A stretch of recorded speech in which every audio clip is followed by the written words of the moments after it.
Hey everybody, welcome back. Today we're going to practice what we learned last time and add on a little bit more information. This is notes 46, I think, and I'm just calling it more inverse trig.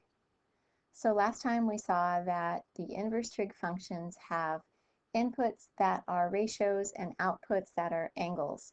And so for each of these problems we're going to practice here in the beginning, we're expecting to output an angle. We're going to start by outputting angles in radians. And so if we look at this exact value right here, this ratio, since it is negative and we're looking at inverse cosine, we want to be in quadrant 2. We know that cosine is negative in quadrant 2. So when you get a negative for inverse cosine, you want quadrant 2. So we draw a reference triangle. We're looking for the angle whose cosine is -1/2.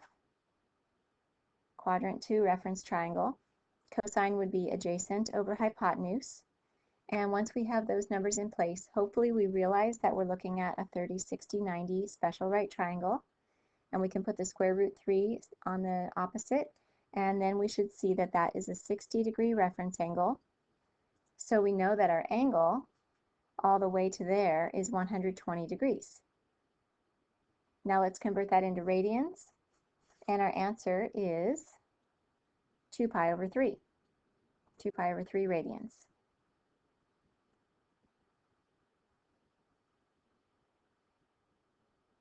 Okay, let's take a look at number 2. I'm going to change that because I did not realize it said arc cotangent. As fun as it might have been to do arc cotangent, we didn't cover that, so I changed it to arc tangent of negative square root 3. Okay, so you look at that exact value, you notice that it's negative, and you know for arc tangent, which is another word for inverse tangent, that we're going to be in quadrant 4 when it's positive. Tangent is negative, or when it's negative, excuse me.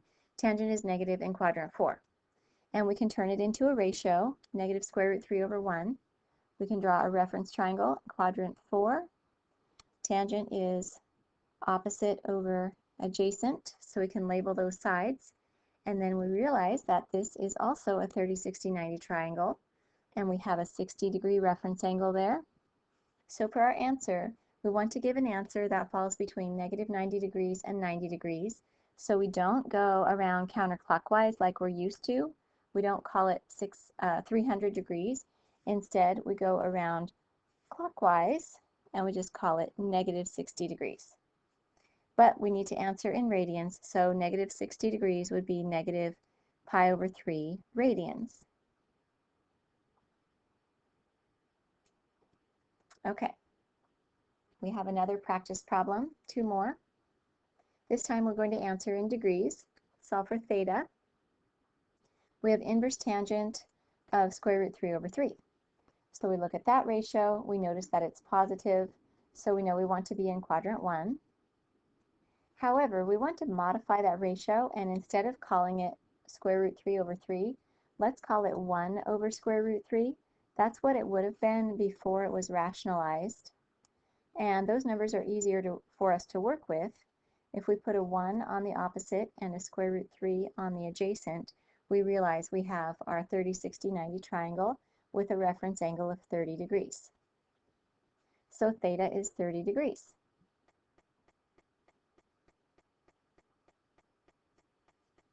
And we'll do one more for practice. So we have theta is the arc sine of negative square root 2 over 2. And because that's negative, we're talking about quadrant 4. Sine is negative in quadrant 4. That's the one we use for inverse sine. And we're also going to modify that one, and instead of calling it negative square root 2 over 2, let's call it negative 1 over square root 2. It's unrationalized form, because that will be easier for us to work with. We'll put a negative 1 on the opposite and a square root 2 on the hypotenuse, and we realize that we have a 45, 45, 90 reference triangle. So our angle is negative 45 degrees.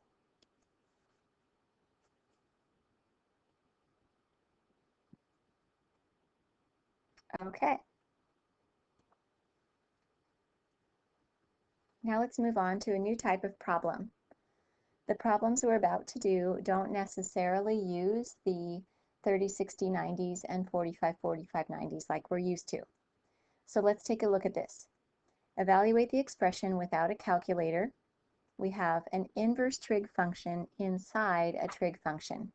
We have inverse sine of 2/3 inside of cosine. It's okay. It's going to be all right. Nobody panic. Take a deep breath and let it out. Okay, so what we're going to do is focus on the inside part, inverse sine of 2/3. We're going to draw a reference triangle for that. 2/3 is positive, so we should be in quadrant 1. Reference triangle, quadrant 1. Sine is opposite over hypotenuse, so 2 and 3. Now, don't worry, we don't have to find the angle. We can call the angle something if we want to. We can call it theta if we want to. We don't have to find the angle. We just have to find the cosine of the angle. See, find the cosine of this angle. So, can we do that? Well, we could if we knew the length of the adjacent side, and we know how to do that. For now, let's call it x, and let's use the Pythagorean theorem. X squared plus 2 squared equals 3 squared. So x squared plus 4 equals 9. So x squared equals 5. So x is square root 5. Don't worry about plus or minus because we're just looking at the positive length there. For the first quadrant, we're going positive on that x-axis. So now we know the adjacent. And now we can move on to the outer part of the problem. The cosine of this angle would be square root 5 over 3. So that's our answer.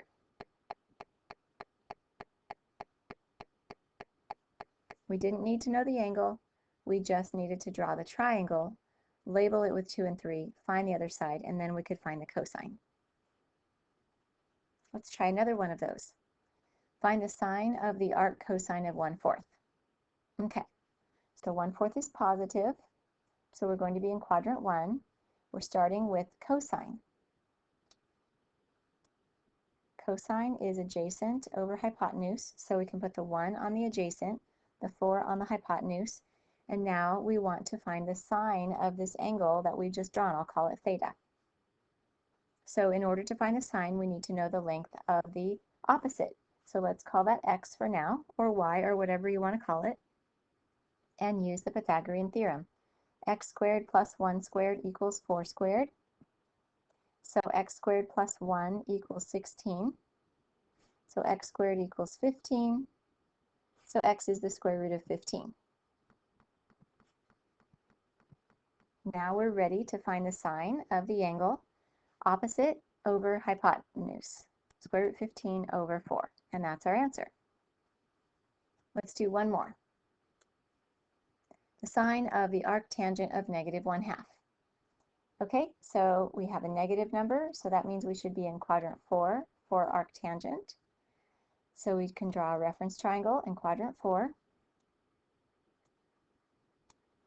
Since tangent is opposite over adjacent, we have -1 on the opposite and 2 on the adjacent. And we want to now find the sine of this angle. And so let's figure out the hypotenuse. So I'm going to call it x, or whatever you want to call it. And then we have 2 squared plus 1 squared equals x squared. So we have 4 plus 1 equals x squared. So x squared is 5. So x is square root 5. Now that we know that, we can find the sine by doing the opposite, -1, over the hypotenuse, square root 5. And then we can rationalize that, and we have negative square root 5 over 5. And that's our answer. All right, so our book doesn't have very many of these, so I'm just going to make a worksheet that has like 5 or 10 problems for you to practice, and then you can check your answers when you're done. Thank you, everybody.